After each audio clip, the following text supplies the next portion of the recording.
You may not realize it, but there's an elephant in your office. Yes, an elephant in your office, with nearly 44 million of them in the United States. I'm willing to bet that one shows up to your workplace every day.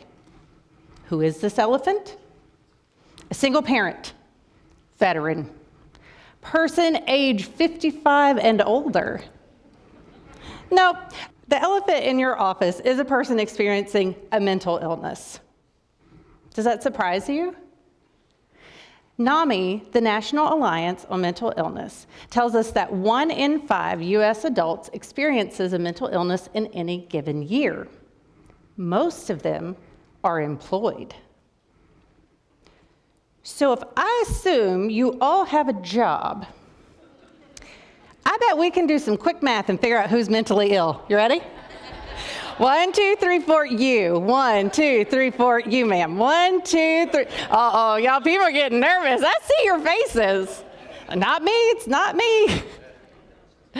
If being labeled as a person with a mental illness in this fictional scenario made you uncomfortable, think about how the elephants in your office feel. Here, I'll help you out. They feel scared, insecure, secretive, and fake. And how could I possibly know that? Because I'm an elephant. I have a diagnosed anxiety disorder that significantly affects my life.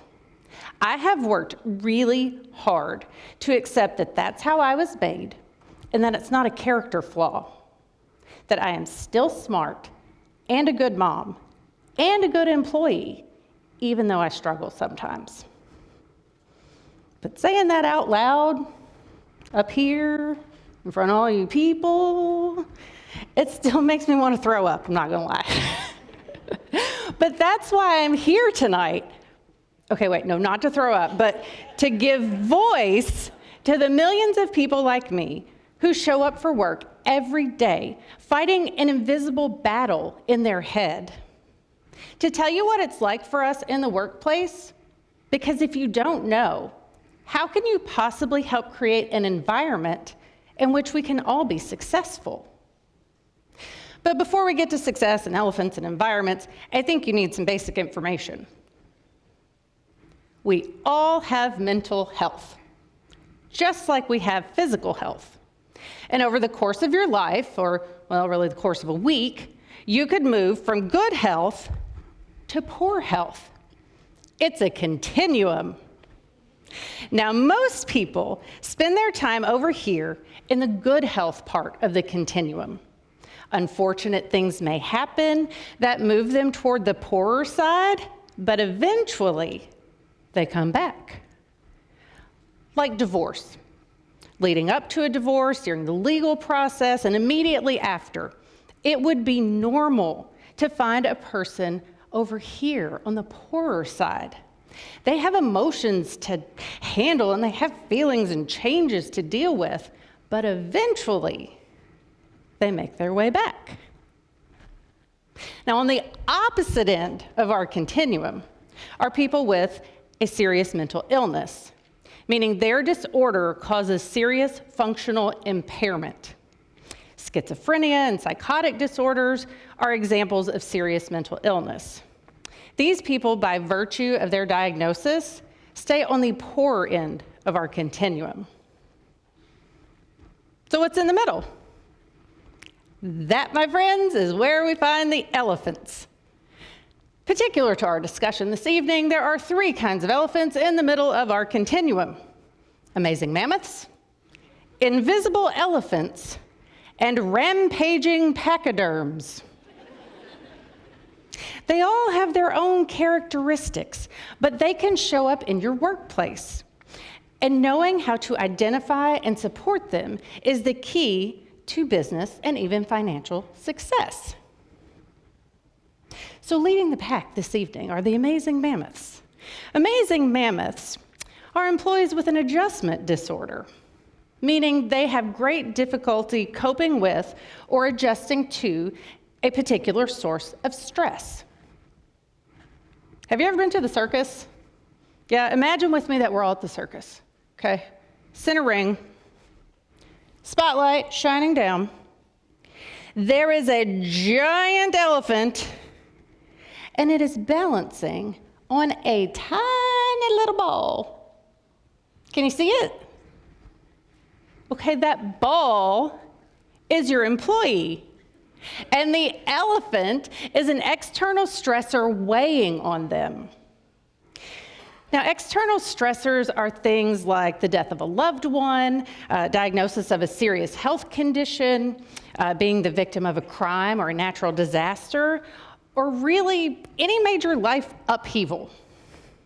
Now, just to clarify, not everyone who experiences a major life event has an adjustment disorder. All right, if you are the boss, or if you are a coworker, and you spot an invisible elephant in your office, what should you do? The answer is not ignore them and hope they go away. Ignoring the elephant in the office only perpetuates the stigma connected to mental and emotional health. Instead, use your knowledge and resources to help. Give them the phone number for your EAP. Encourage them to use vacation days or time off.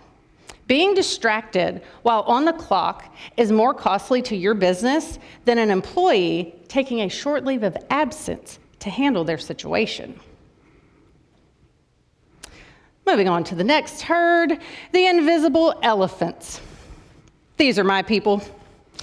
Invisible elephants are employees with a mental illness who are high functioning enough to hold a job.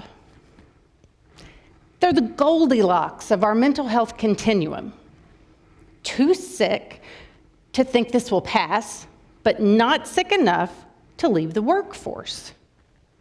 NAMI tells us that most people with a mental illness and a job have anxiety, depression, bipolar disorder, eating disorders, obsessive compulsive disorders, or PTSD, post-traumatic stress disorder. That means Monday through Friday from 8 to 5, they are managing a mental illness and work expectations. Okay, so let's recap. Mentally ill, job, but nobody sees them. That makes no sense. Yeah, that's kind of the tricky thing about invisible elephants. They look like everybody else. So they're really hard to spot. You could sit next to someone for years, every single day, and not know that they have a diagnosed mental illness. Cubicle camouflage, if you will. Invisible elephants are masters of blending into their environment. I mean, animals use camouflage all the time to conceal themselves from predators. The same is true for your invisible elephants. But instead of lying really still on a tree branch, invisible elephants smile. They engage in small talk. And they appear very confident, even when they're not. And they do this to conceal any sign of their disorder and appear totally normal to everyone else. It's exhausting. Some days I would rather take my chances with a bear than to smile for one more minute, but I digress. If you are the boss of an invisible elephant, don't panic. Helping them be successful is actually quite easy. Create some routines and minimize surprises. We do not like surprises. Now, it's going to look different in every work environment. It might be a project board with timelines and deadlines and expectations clearly written out. Or it could look like one-on-one meetings between the manager and each employee. But knowing what comes next on any given day is going to help that invisible elephant redirect energy normally spent on blending in into doing their job. It's a win-win. Now for the Rampaging Pachyderms.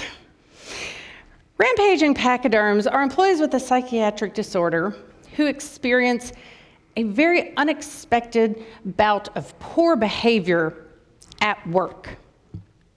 The incident could be due to a real or an imagined threat, but it involves the display of intense emotion. And I say intense emotion on purpose because it isn't always anger and violence and rage. Yes, it might be a workplace shooting or an act of violence, but it is more likely to look like a temper tantrum. Screaming and crying and throwing things and calling people terrible, awful, nasty names.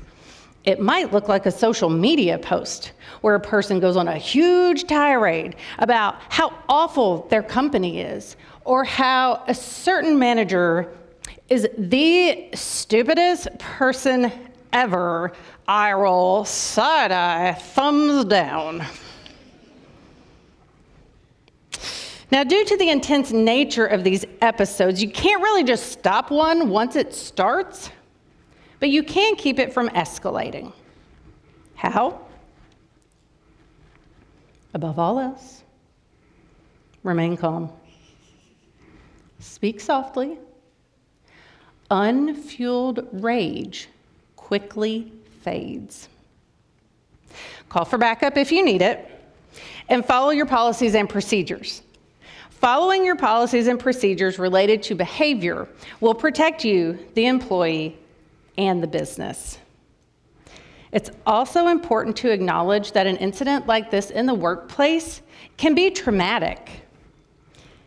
I mean, it can be scary for the manager or for the people who are there and witness the event. And it's clearly a difficult situation for the employee.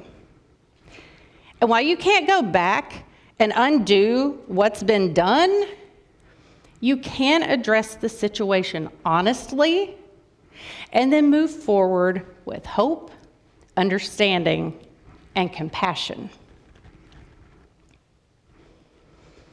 Well, it looks like my parade is about over, so I guess I'm going to have to head out, but let me just leave you with this. 1 in 5 U.S. adults experiences a mental illness in any given year. Most of them are employed. Several of them are carefully concealed in your workplace, trying really hard to be good employees. If you're a manager or a coworker and you want to help these employees, remember that amazing mammoths need help addressing external stressors. Invisible elephants benefit from routines and structure. And rampaging pachyderms can't rage without fuel. So on behalf of all of the elephants in your office, which totally exist, I'm asking you to take what you've learned tonight and use it to create an environment in which we can all be successful. And not just for the 1 in 5 experiencing a mental illness, but for the 5 in 5 who have mental health. Thank you.